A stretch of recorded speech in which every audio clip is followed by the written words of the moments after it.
Why am I making this documentary? Partly because I'm selfish, because I want to get better, and partly because I know that having anxiety is probably one of the most lonely, most isolating things to have, because you are your own worst enemy and you live inside your head. And I know there are thousands of people out there who suffer just like me. And we need to talk. And that's half the healing. We need to talk. I'm Nadia Hussain, and I've been living with extreme anxiety for as long as I can remember. It's something that I've always tried to hide. What people don't see is, before I sit in front of a camera, nobody really sees what it took to paint on a smile.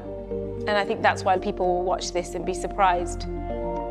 Hi, how are you? Good, thank you. How are you? Good. I might seem happy and relaxed, Thank you so much, thank you. but that's not how I feel. That feeling of worry is always there. It's so heavy and it doesn't go away. I can hear the beating of my heart in my chest, and then it goes up to my head, and then I have a panic attack and it feels like you're gonna die. Imagine what kind of a life you live if you worry about dying every single day. I think I have an anxiety disorder, but I've never had a proper diagnosis, so I don't know exactly what's wrong with me or if I can get better. So I've decided it's time to seek help. What's happening now? Tell me what's going through your mind. I don't like that feeling. I'll undergo a course of therapy, letting cameras record my progress, So you would feel as if your life was in danger. It's that same feeling. Yeah. in the hope of breaking down the stigma surrounding this crippling condition. I'm really tense, my mouth feels really tense. It's taking all of my strength to keep my head up. With 5 million people in the UK diagnosed with anxiety disorders, it seems anxiety is on the rise. Is there a pressure to be perfect? Yeah. I'm going to explore how other sufferers are coping. I do still get anxiety attacks, and it's Even whilst being on the pills? even whilst on them, yeah. Right, okay. I'll investigate different treatments. I'm scared though. I don't know where to go or what to do. You're actually okay. You didn't die, you didn't pass out. And ask what can be done to help me and millions of others like me get better. It's got to a point in my life where that's all I am now. I'm just the panic, I'm just the anxiety. And I don't want to be that anymore.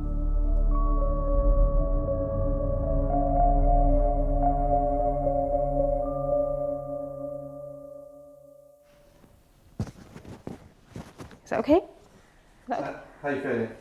Oh, I feel sweaty. I feel really hot. Am I talking to you or am I talking to camera? You're talking to me. Talking to you. Yeah, suddenly it all feels really real now. Like the mic's on. I wish I had the answers. I don't have the answers, and this is why I'm doing this. I'm sweating so much. Oh my God. My face is so hot. I thought this was going to be really easy. I thought I could do this. Okay. Anxiety is an emotion we all experience from time to time. But the difference for me is that it's often an overwhelming feeling I can't control. What are you making? Brownies. Which is tough on me, but also hard for my kids and my husband, Abdal. Can I have a cup of tea? Yeah, sure. Seeing as you weren't going to offer. Milk, please. Milk, no sugars. No sugar, thank you. I worry about the most ridiculous things that my mind doesn't need to be cluttered with. I know that. I worry about everything. I worry about everything. You name it, I worry about it. Everything is a worry. That's why they're up there. Do you remember that time when we did a food shop and I needed coriander? They substituted it for parsley. And in what world is coriander anything like parsley? I couldn't see past that. And do you remember I told you, get the kids out of here because I didn't want them to see me have a panic attack. That was quite scary. When I saw that, I'm slightly ashamed. I thought she was having a heart attack. At the time, I was so worried. Whatever it is, it looked like something that needs an ambulance. Just give it a little mix until there's no flour at the bottom. Let me go find some eggs. Okay.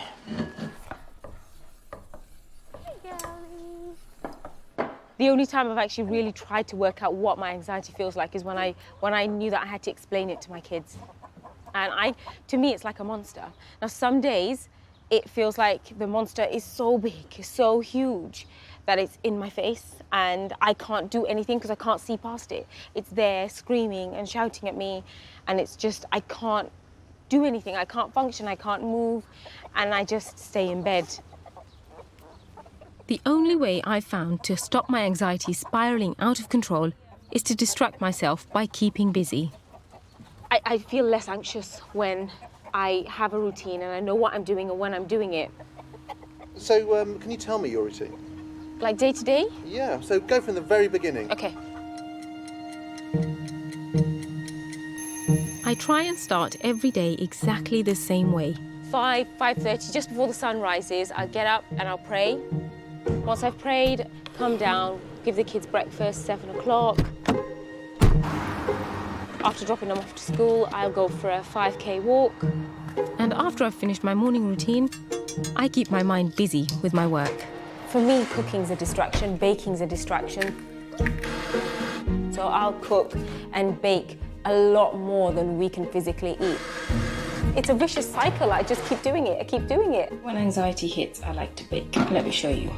Carrot cake, coffee, marble bundt thingy, some brownies, and there's some salted caramel in the fridge. Despite all my efforts, I still have regular panic attacks, and I've decided it's finally time to do something about it. I think we should just look up. I'm just going to look up anxiety. I'm going to look up anxiety Yeah, because first. we're not even sure if there's Go on. You do it.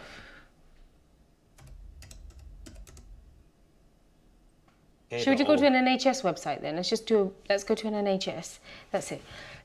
I'm pretty certain I have an anxiety disorder, but I've never been fully diagnosed. Looking online, anxiety seems to be a general term for a range of disorders, all of which share similar symptoms. Oh, symptoms and panic attack. Symptoms include a racing heartbeat, check. Definitely. Feeling faint, check. Sweating, nausea, chest pain, shortness of breath, choking sensation, check to all of those. A feeling of dread or a fear of dying. Every single... To me, that's one of the key ones. Yeah, everything I do ends with, I think we're going to die. It says here, people with generalized anxiety disorder, they don't remember the last time they felt relaxed. Would you? Really? Are you okay? What are you thinking right now? What's wrong? What are you thinking? It's quite difficult to kind of read about the fact that it's always like that, and you're telling me it's always like that. I've never... Ask yourself that question. Yeah, I've never read those words in that sentence like that before. That people with that don't ever feel relaxed. And you agree with that? Yeah. Oh my goodness, yeah. Do you think you want treatment? Yeah. I think so. Don't you? You answered that very quickly. No, but for us, think about it. For the kids, for me, I'd feel much more comfortable. You answer that question. Do you want me to get better? Of course. Why wouldn't I?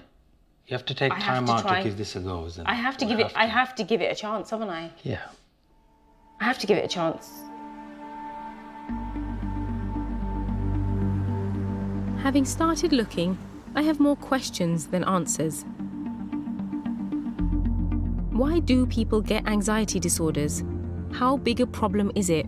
And are any of the treatments effective?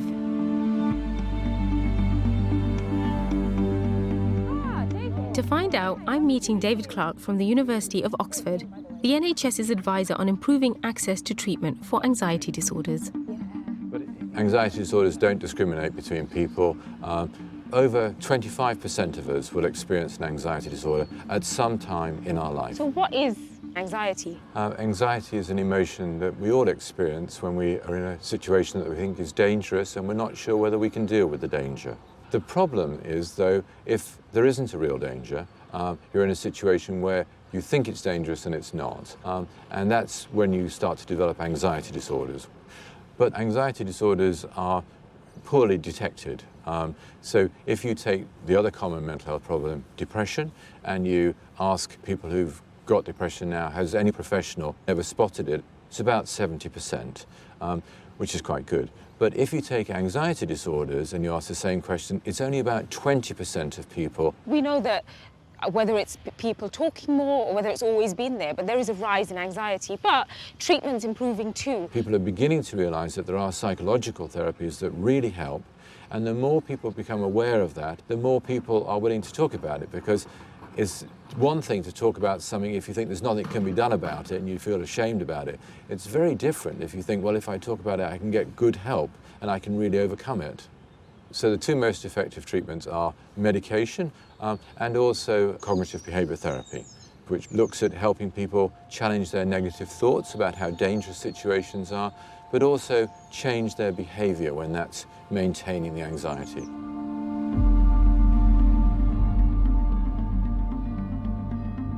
What I find encouraging talking to David is that there are effective treatments available.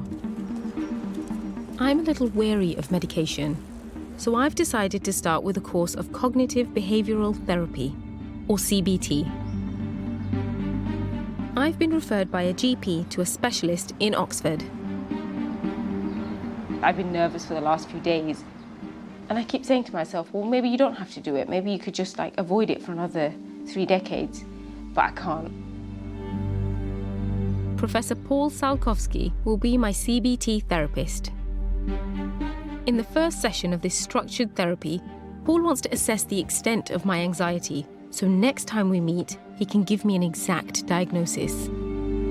I feel this feels like a test I'm failing miserably. What do you mean? It's all of these are severe. All of them are severes. The fact that I'm finally sat here is quite a big deal for me. One of the things that stopped me, the only thing that really stopped me from ever seeing a professional, was the thought that somebody would say, you're crazy, tie me up, stick me in a white van and take my children away. A lot of people with anxiety kind of consider that the anxiety itself might make them unfit to be a parent. Of course, what anxiety does is it means that you're super sharp, and it's never a reason to take children away from parents. Okay. Can you tell me a bit about the most important ways it restricts your life and perhaps damages your life? I've stopped seeing any friends. I'm sorry to hear that. And does that make you all sad? So, yeah. I don't see my friends anymore. I mean, my goodness. Yeah, no, I don't have any friends anymore. I don't have any friends No, anymore. I don't have friends. You really don't have them? No, I or don't is have you no don't see friends. them? No, I don't have any friends. Okay. Yeah, but I use so much of my energy on just doing day-to-day stuff. There's a lot of energy going into keeping an eye open for the anxiety and the panic, isn't it? I mean, it's just a permanent distraction kind of thing. You're just kind of constantly doing things which kind of holds the monster at bay kind of thing. Yeah. That's exactly what I call it. Yeah, okay, is it? Okay. Yeah, I call it my monster. Were you a child who worried a lot, or do you remember being worried? I've had this feeling for as long as I can remember, but I was bullied in primary school up until I left primary school. What were you bullied about? For being dark. Okay. They would wait in corners and pull chunks of my hair out till it was bleeding. And they slammed my fingers indoors, and all of my nails eventually fell out because they were all black and blue. And I think it was my last year of school, and they flushed my head down the toilet. But did you tell your parents, or...? No, they had lots going on. They were in and out of hospital quite a lot with my brother and sister who were really sick. So I just never said anything, knowing that it would not be fair to go and tell them that, Mum, I'm being bullied, or Mum, this boy's hurting me. Can you see that that might have set you up to be a bit worried later? Because there was a lot to be worried about. Yeah, and kind of like that all makes the time. sense. Yeah.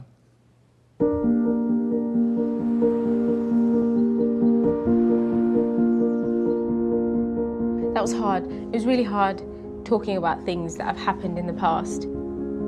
Paul's doing something that's completely opposite to what I've been doing all these years.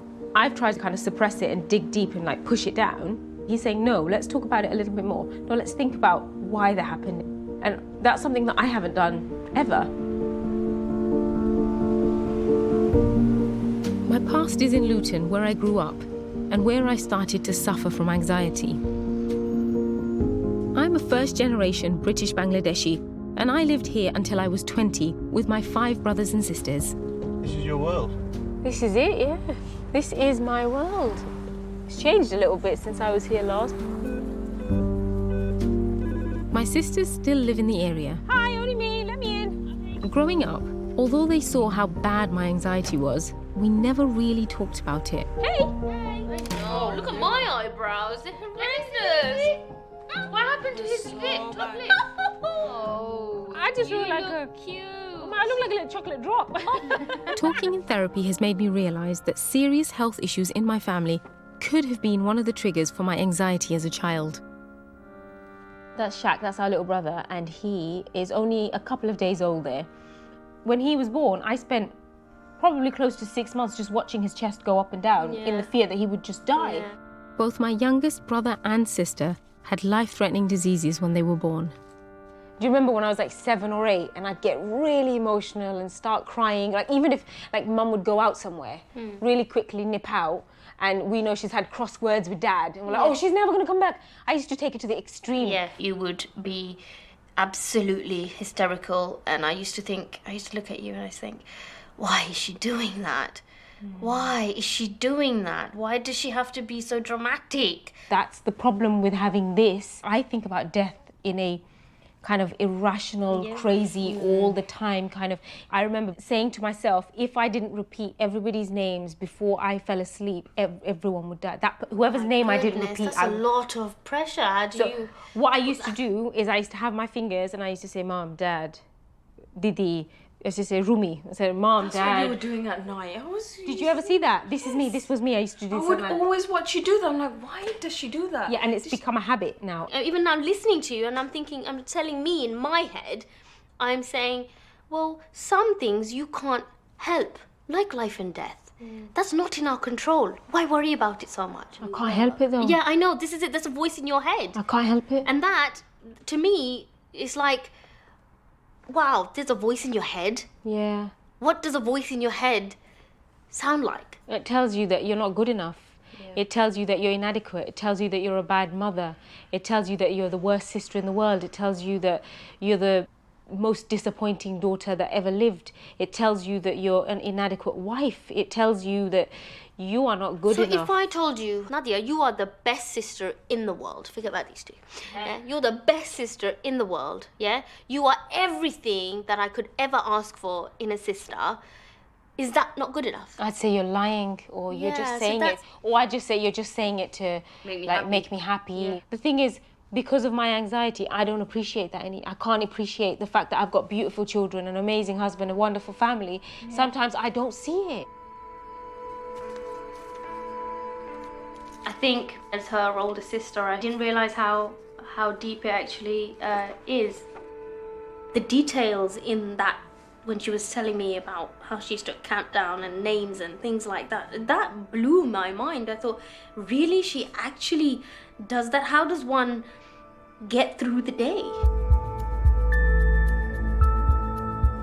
It's clear I was anxious from an early age, so I want to know if this is something I was born with. And if so, could I, and other anxiety sufferers like me, pass the condition on to our children?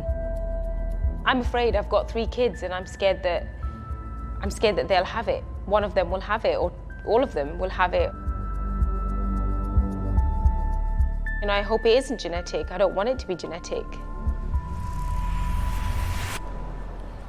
For the past 26 years, at King's College London, scientists have been conducting one of the largest twin studies in the world.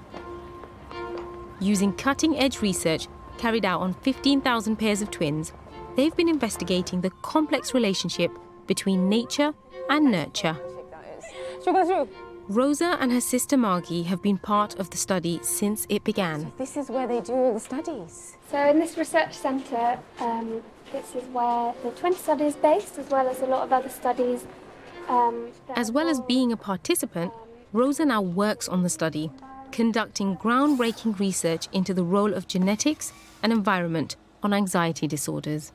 So this twin study, you've both obviously been doing it. What information is it that they're trying to gather? It's banking on the fact that twins are a really neat natural experiment. How does that make you feel? A little bit like lab rats. Sometimes. By comparing twins, we can start to unpick how different traits are genetic. So nature and nurture. Yeah. Which kind of brings me to my question, because I suffer with anxiety. Is there an anxiety gene? That's a classic question that we always get asked, and there absolutely isn't. Anxiety is influenced by loads and loads of genes, and all of them have quite small effects. So it's not to say that it's genetic. You can't say whether it's genetic. Yeah, well, we know that genes are important, but they don't determine anything. And really importantly, the environment, like within the family and schools, that's key as well. So you'll pass on half of your genes to your children, but that doesn't mean that they're necessarily going to have exactly the same experience of anxiety as you, because they have got environmental differences as well.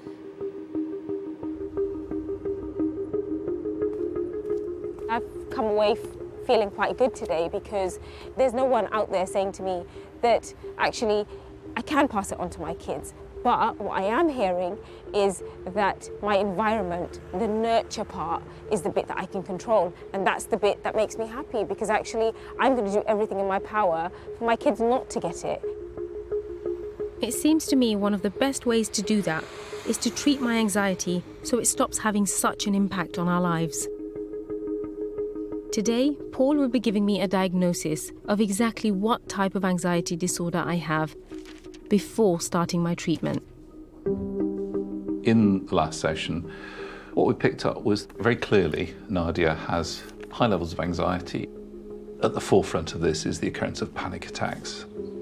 And in the panic, she thinks that something terrible is going to happen, that she's going to faint or die.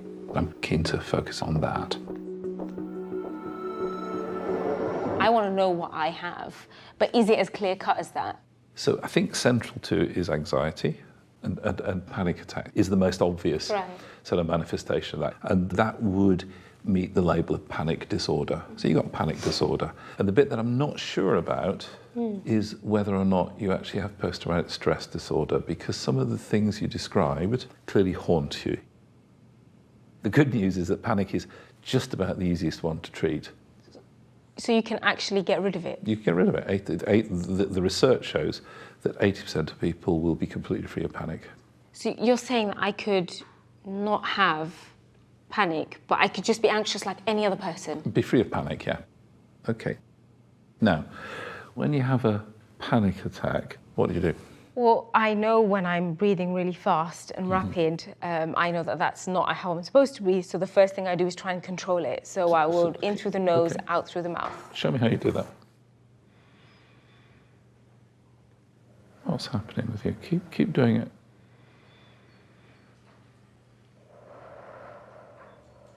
Makes me feel weirdly lightheaded. Okay, yeah, keep going. Keep going.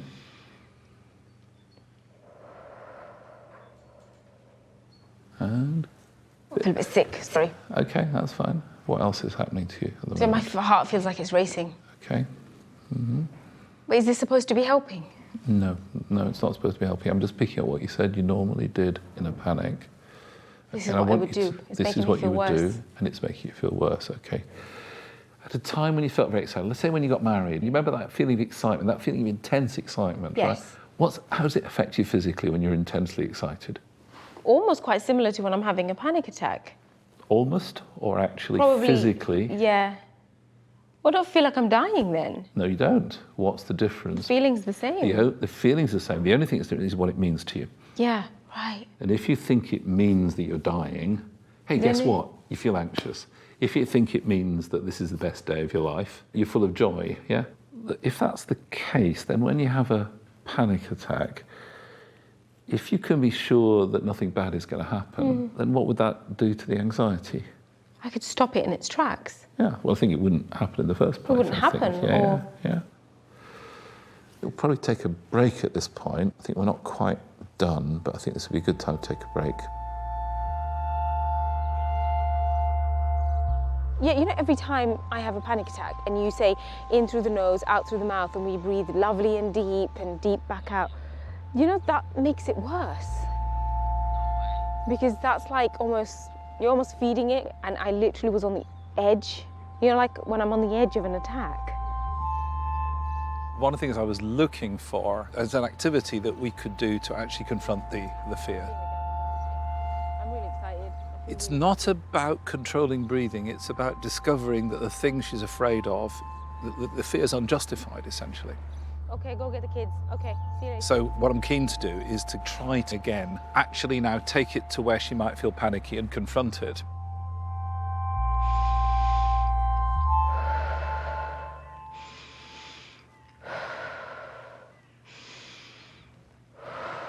Building up now.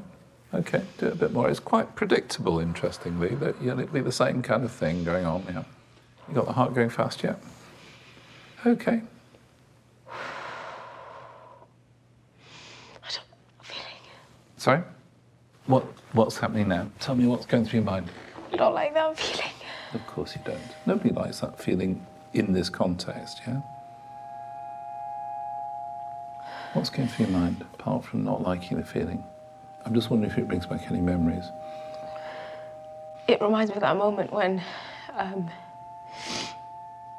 it always reminds me of that moment when I was hiding under the sink and my head was flushed down the toilet. Because that's how I was breathing. I'm guessing that when your head's in the toilet, you can't breathe as well. No, I was breathing in a lot of water. Yeah, which of course could have killed you. Yeah. So you would feel as if your life was in danger. It's that same feeling. Yeah.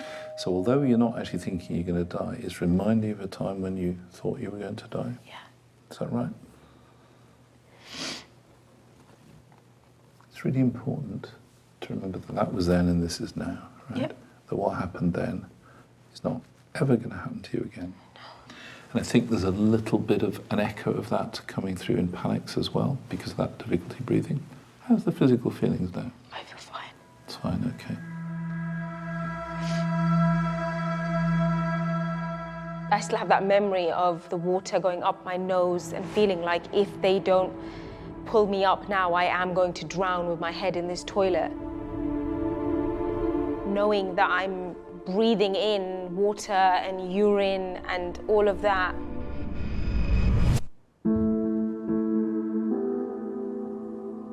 And they eventually stopped and they left me, and I hid under the sink, and I remember breathing really hard, and I had a panic attack. That was my first ever panic attack. But that memory stays with me. That memory is going to stay with me forever. If I could erase my memory, then I would take that one memory out of my head, because that memory is always there.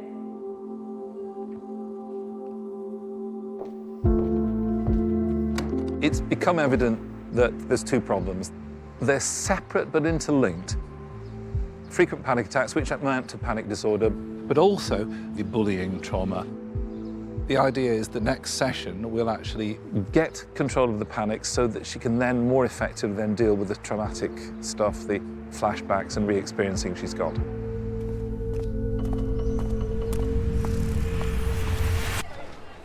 If my traumatic experiences as a child show anything, it's that we need to deal with anxiety as early as possible. And government figures back that up. The biggest rise in anxiety in recent years is amongst teenage girls and young women. Hove Park Secondary in Brighton is one state school trying to tackle the issue head on. Hi Nadia, welcome to Hove Park. What do I need to do to get in? I'll just get you to sign in, thank you. The school has prioritised mental health, trying to prevent anxiety becoming a serious problem by encouraging students to talk openly.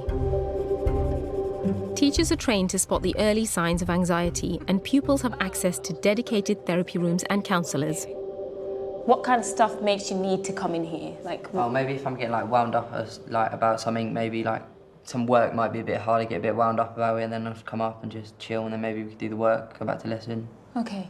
Kind of a bit of a safe space is what we try and say, is that it's somewhere that you can go where whatever kind of behaviour you're feeling at that time, what emotion you're feeling, you can get that out, and we're not kind of going to judge you or sanction you. It's about having that space to breathe. And that's a great place to be, right? That you recognise that you need to come to the hub. You're like, right, I need a minute, please. Yeah, and then come up, chill, and then maybe go back to lesson and carry on with whatever you're doing. And does it feel better when you go back? Yeah. You're very lucky. Do you feel lucky? Yeah, I feel lucky. And they are lucky, because outside of this school, some children with mental health issues are waiting over a year to be treated. We're going to talk about this afternoon worry and anxiety and what happens. But here, talking about anxiety and the pressures students face has become part of everyday school life. I've heard the word perfect quite a lot. Yeah. Is there a pressure to be perfect? Everyone's supposed to be a certain way, and people expect you to be perfect, basically. Social media basically impacts everything to do with like us now. Post a picture, and like before you post a picture, you're like worried, what's everyone else going to think? What comments am I going to get? You think about everyone else's opinions before you think about your own. The difference, I think, for you guys and for us is that growing up, I could just go home. And there was no, I didn't have a mobile phone. But you guys have that added pressure of you can't leave school behind. How do you find that? I really wish I was born in the 1980s. Oh, yeah, you do. Yeah, you do. It was a good time. I talk to my nan about all the time. I'm just like, life would just be so much easier. Like, you wouldn't have to deal with, social pressure, just people editing pictures and you oh, she has such clear skin, I want that. Oh, her figure's so nice, I want that. You wouldn't have that pressure. Listening to you, you should definitely give yourself more credit for the stuff that you are having to kind of bat off and navigate, because like Nadia said, some of those things weren't around for us, they just weren't there. So you've got a whole new set of things to kind of find your way through, and you're doing an amazing job. Good. Yeah. The mental health provision here is obviously having a really positive effect. But head teacher Jim Roberts has to deliver it without any additional funding.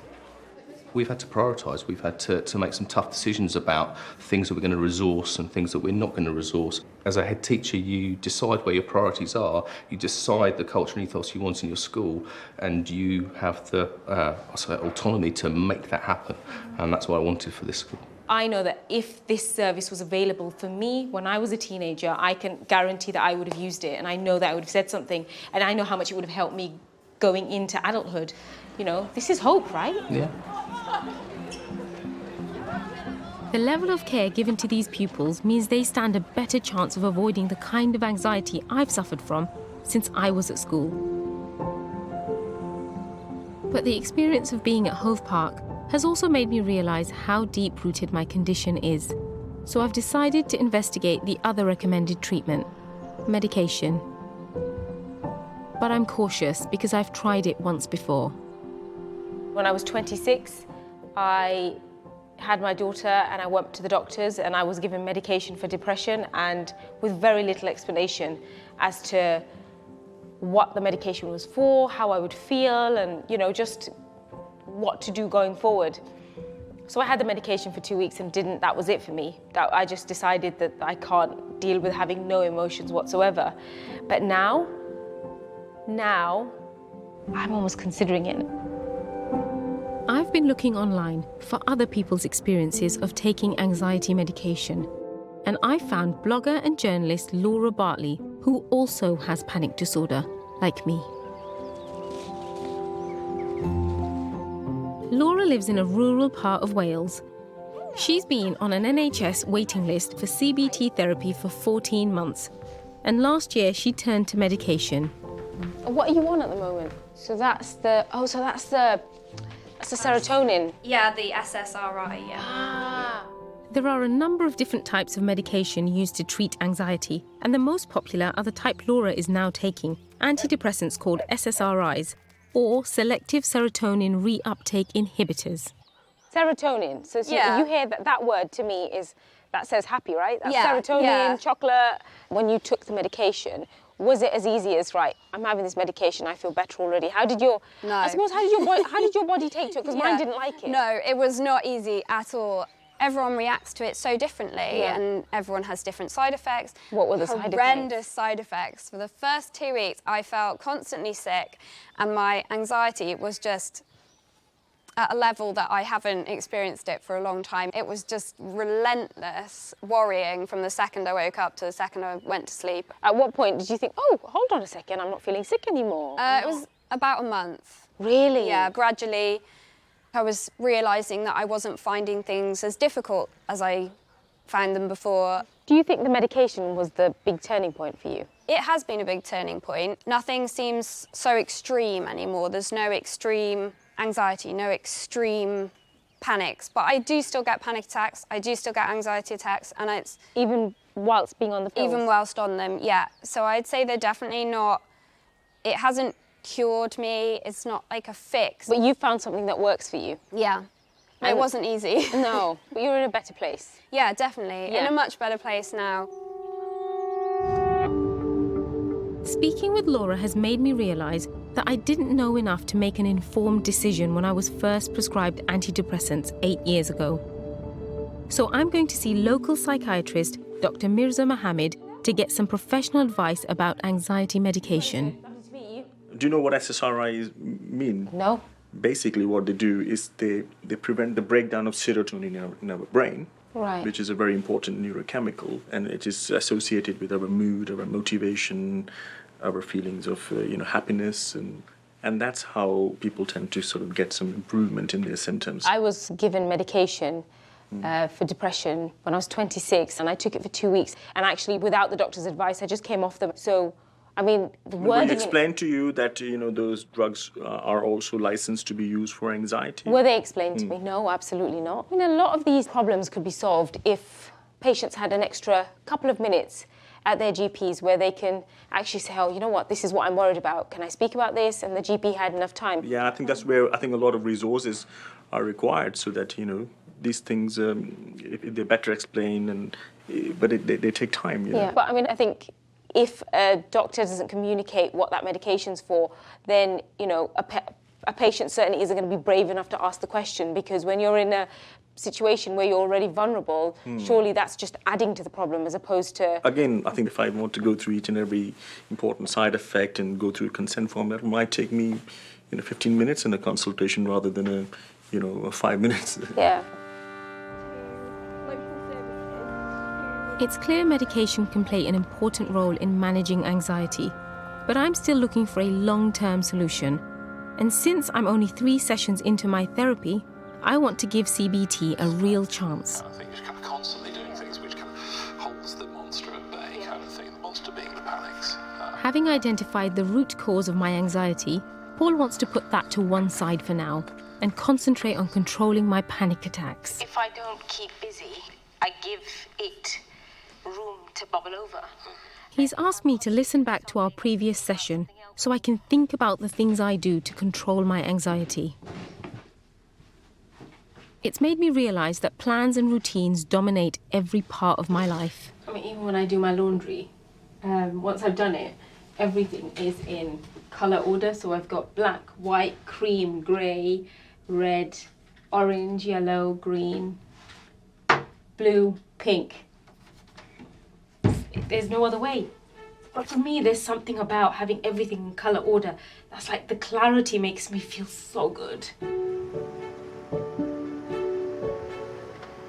Even living in Milton Keynes seems to help. I like structure, I like routine, and Milton Keynes suits my life.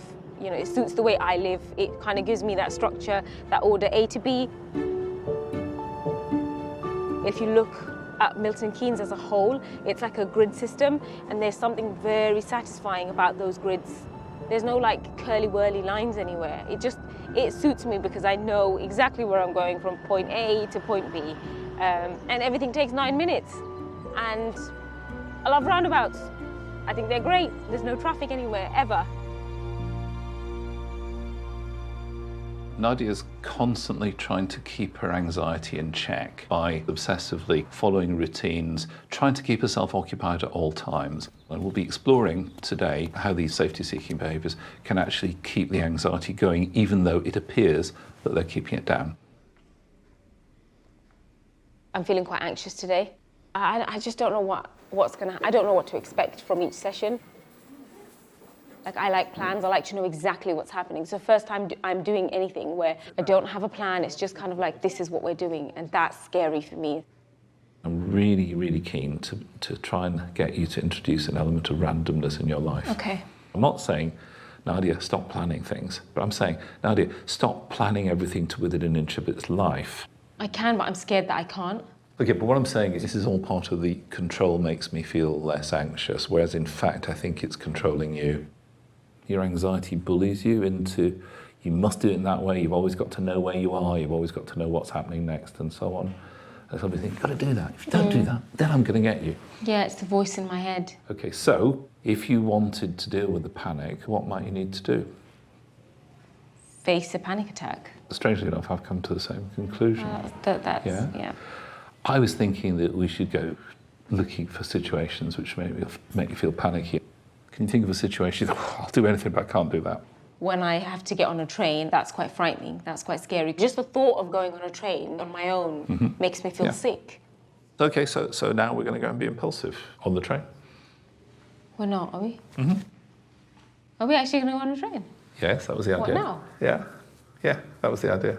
I'm wanting you to try to get the panic going so we can flatten it. Okay. Are we really going to go to London now? That's the third time you've asked me that. Okay, fine. I guess we're going to London then.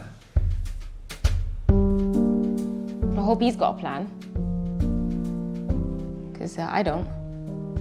Does he know where we're going? Okay, well, if that doesn't matter, you obviously don't know. Either. Doesn't matter. Are you good with plans? Do you need plans? Yes, I like plans. So you're getting anxious too? Yes. Okay. My heart's racing a little bit. What is it you're worried about? I don't like not knowing where I'm going. So if you could just let that happen, let your heart pound. Okay. I mean, this is really important. You need to be able to discover that either something happens or nothing happens. Nothing will happen, but it's all very well for me to say that, but it's you that needs to discover that. Okay. Okay, we can cross over. Just having that voice in your head telling you that you're not good enough and that you can't do this, and remember you're going to have a panic attack and everyone's going to see, and everyone's going to know that you're weak, and everyone's going to know that you're sick. Those are the voices in my head. Playing on platform number 1, but please note it will not be going beyond the 5th village. So where are we going? London, Paddington. Delayed. Train's delayed. This is why I don't like not planning things. A lot of what we do in treatment, and a lot of what she needs to do, is to discover how the world really works, as opposed to how she fears it might work, what she fears might happen. What we're seeing is a whole range of safety-seeking behaviours. So she, for example, is avoiding looking at other people, looking at her feet. She's doing a whole range of things which are designed to stop her from panicking, to keep the anxiety at bay and so on, but which are actually making it worse.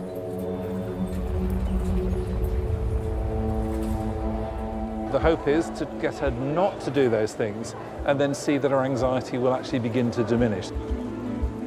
But the closer I get to the train, the more I feel the panic rising inside me. Okay.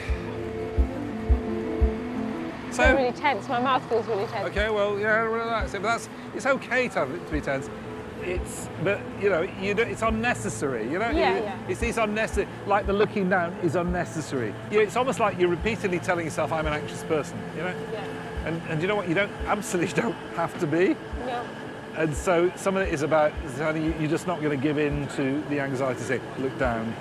You know, do this, do that. It's taking all of my strength to keep my head up.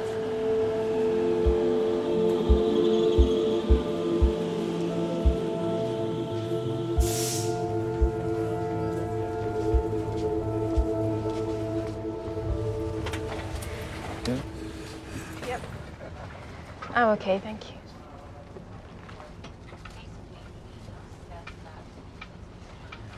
It's all right. It's not as bad as I thought it was going to be. It never is. No.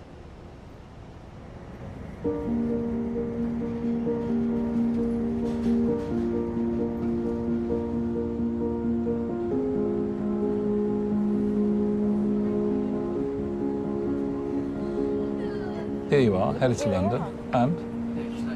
It's not as scary as I thought it was going to be. Is it scary at all now? No. At this moment, I don't think it is scary. I think it's scary. And you know, and if you were to panic now, if you were to have a panic attack, what then? It would go away. It would go away. It'll go away. Yeah. You don't need So to. this is yeah. this is me saying that I'm not. When it happens, Let it I'm happen. not going to force it to go away. It will just go Okay, away. it will just go away because there's nothing to be afraid of.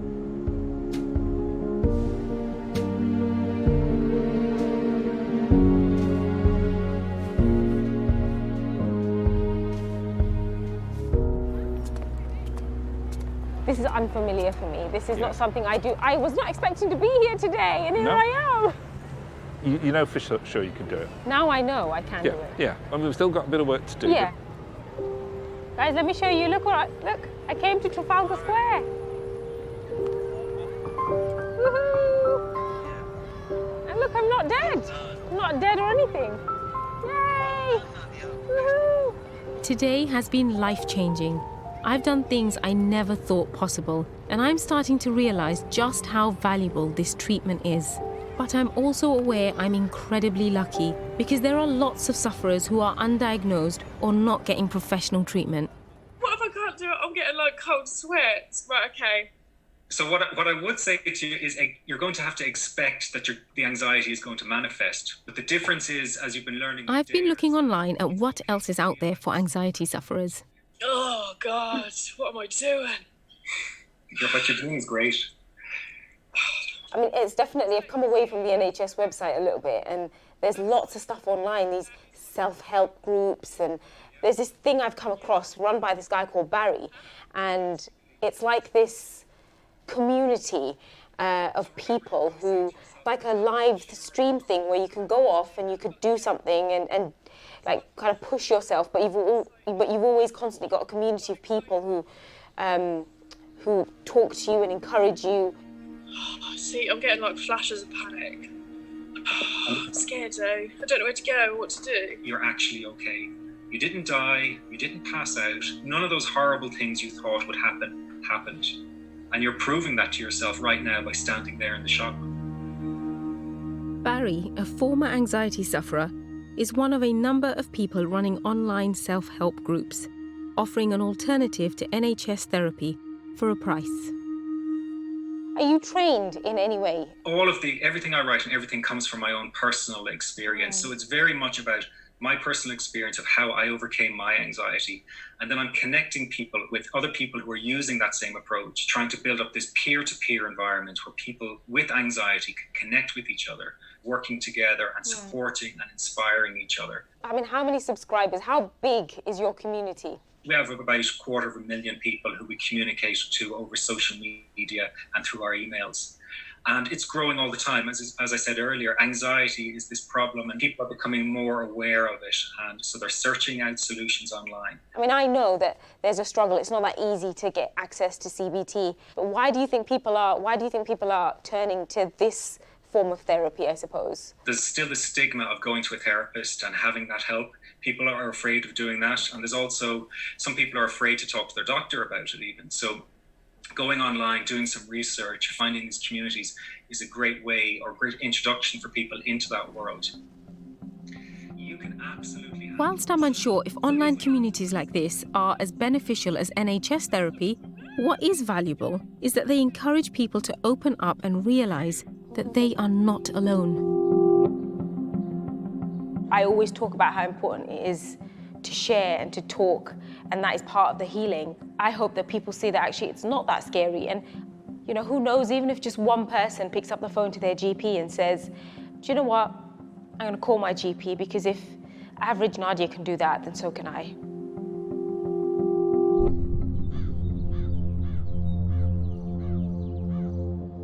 It's been 7 days since I caught the train to London with Paul. And despite how well the treatment has been going, now I'm back at home without him to help me, my anxiety is taking hold again.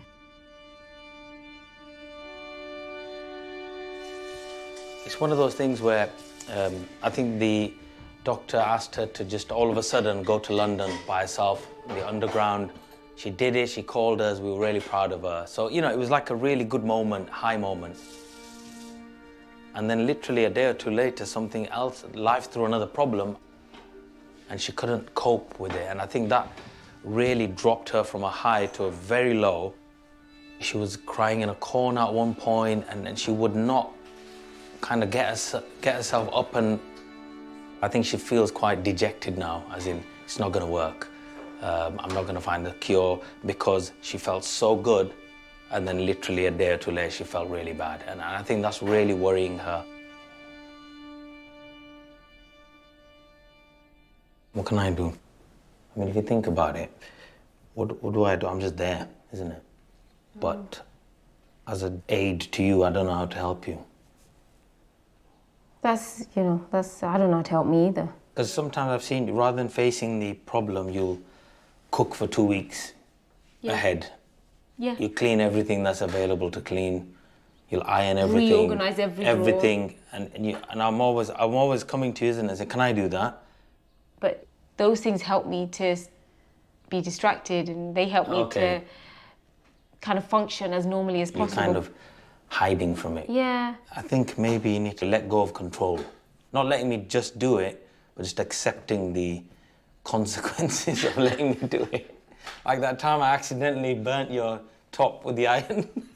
Well, why are you so bad at everything? I'm not. You just are. You're just a perfectionist. No, you're so bad at everything. You're like bad at cooking, you're bad at ironing, you're bad at... I'm not that bad at ironing. What do you want to do? Do you want to make lunch? You could make an omelette.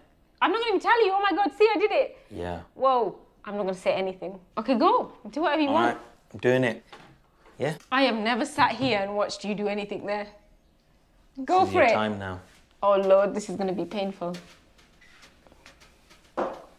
Where's the knife, Nadia? I'm joking. There's a salmon pie here. You can't, that's ready-made. You can't even touch that. Oh. Sometimes when you're going away on a weekend job, you'll spend Thursday, Friday cooking 5 meals. What would happen if you didn't? I've never done that before. No, but it would be okay, wouldn't it? We'd work it out, me and the kids. What would you feed them? I don't need to tell you. I'm their dad. No, but isn't it? You need to let go of that control. Whereas I won't even Out of curiosity, what would I you won't even tell you what Out we of eat. curiosity, what would you feed them? No, I don't know. I'll work it out. This is going to be difficult for you. I better taste it quick myself, and then I know. No. Can I have that little corner? Because I can see a chilli. You want a chilli? I want that chilli corner. Look, there's a chilli there. Even with Abdal's support, I can see that getting better is going to be hard. And I'm starting to wonder if therapy really is the answer. I've had these sessions with Paul, and he's teaching me how to manage my panic attacks, or at least understand my panic attacks at the moment. But over the last 2 days, the way I felt, I have questioned the CBT. I have stepped back and thought, is this even working? Because what I wanted was a cure. What I wanted was somebody to say, right, that's it, it's gone now, and you're never going to have it ever again. But, I mean, he could be wrong. I mean, he could be wrong. At the moment, I'm feeling like he might be wrong. At the moment, I'm feeling like it's not going to go away. I don't know where I am at the moment. I feel stuck in the middle somewhere. I've met people who have said, well, you have panic disorder, and this is kind of something that you live with, and you learn to manage it, but you live with it for the rest of your life, and that's it. And no. I don't want to, and you don't agree. No, more than that. Yes. I mean, not only do I not agree, I've seen it not be true. 80% of people who have the appropriate therapy are panic-free. I mean, panic-free. You say 80%, I could be that 20% where I still have to... Yes, except you're not, because of what you've already managed to do. I suppose my frustration over the last few days has been that I want this instant fix. And I know that... Fix of what, though? Because I mean, there's multiple things going on here. You know, what I've been focusing on is the panic bit, because that's what brought you through the door, kind of thing, right? There's also this trauma issue. That's something that you'll be working on for the rest of your life. That, for me, was the thing that made me realise that this isn't going to be easy, and that this... Oh, it was never going to be easy, but it's still like being really clear about what you need to do. CBT is not me doing things to you. It's we talk, you take something from that, and then you apply it. Yeah. And if it works, you stick with it, and if it doesn't work, we'll work out what needs to be done. But it's about self-help, and what it's about actually you taking control. And what I've seen is that you have begun the process of taking control. If the success of the treatment is ultimately about helping yourself, then I need to start trying things on my own without Paul. Facing my fears to overcome them like I did on the train to London. So where better to start than in front of an audience of 2,000 at the NEC in Birmingham? In the past, I've managed to cope with these big cooking shows by not wearing my glasses. My fear has always been, if I can see the audience, I'll have a panic attack. Today I'm doing something that breaks that pattern. And the pattern for me was to not wear my glasses. And today I'm breaking that pattern and saying, I'm going to wear my glasses. So that for me, that in itself is a massive challenge for me.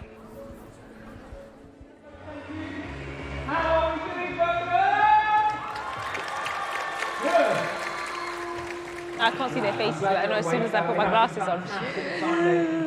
Okay, it'll be fine. I can do it. Just glasses, just people, just faces, it'll be fine. It's making me anxious. It's fine.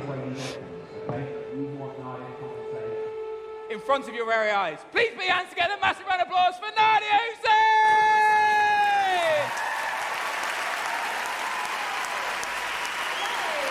How are you? Lovely to see you. Oh. Look at all these people here. Lots of people. For you. One of the things that I just kind of wanted to say before I started cooking, I'm doing a documentary about mental health, and I suffer with mental health issues, which I've been really open and honest about. I've recently learned that there's certain things that I do that are called safety-seeking behaviours, and I do them to protect myself. One of the things that I do is I don't ever wear my glasses because then I can pretend like nobody's here. So today, for the first time, I'm going to break that sequence and I'm going to wear my glasses. Boom. I said you're going to see me. Look at me. Woo-hoo! I'm here. Woo! I can see everyone. Oh my God. Look, I can see all your faces. Ooh, that's hard.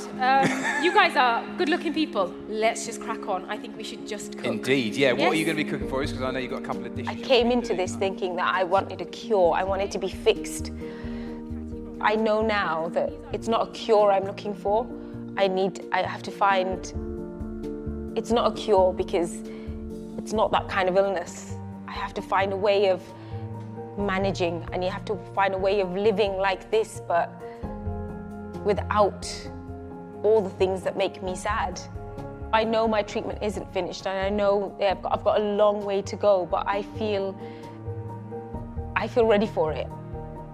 I already see little glimmers, little glimmers. So I know there's hope.